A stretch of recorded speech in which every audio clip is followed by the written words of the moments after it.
Hello అండి అందరికీ. చెప్పు, యాడికి పోయాను నిన్న? ఆడుకోవడానికి పోయాను. ఇంకా ఎటు పోయాను? మంచినీళ్ళు తాగడానికి వచ్చినావు. ఎటు పోయాను మంచినీళ్ళు తాగడానికి? ఇంటికి వచ్చిన ఇప్పుడు ఇంటికి కాని రాలా? మరి ఎటు పోయాను నాన్న? ఆడుకున్నా.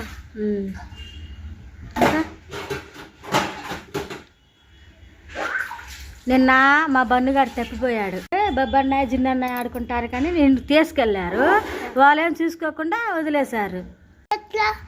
మళ్ళీ కింద పడేసి బాలు కాళ్ళలో పడేసినారు.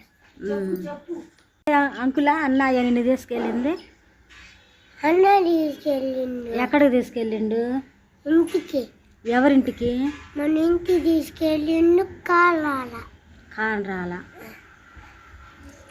అది పొద్దుకూకులు ఇంట్లో ఉండలేకపోతుండే. వాళ్ళ అన్నోళ్ళు బయటికి పోతే బయటికి పోతుండే, ఇంట్లో ఉంటే ఇంట్లో ఉంటుండే. కాసేపు ఆడుకుంటారు అంటే అప్పటికి తీసుకెళ్లారు, తీసుకొస్తున్నారు.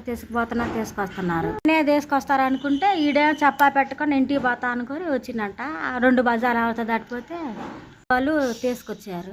ఇట్లనే పిల్లలు తప్పిపోతే పోలీస్ స్టేషన్లో వదిలిపెడితే అప్పటికి మేము అనుకుంటున్నాం పోలీస్ స్టేషన్లో పోదామని.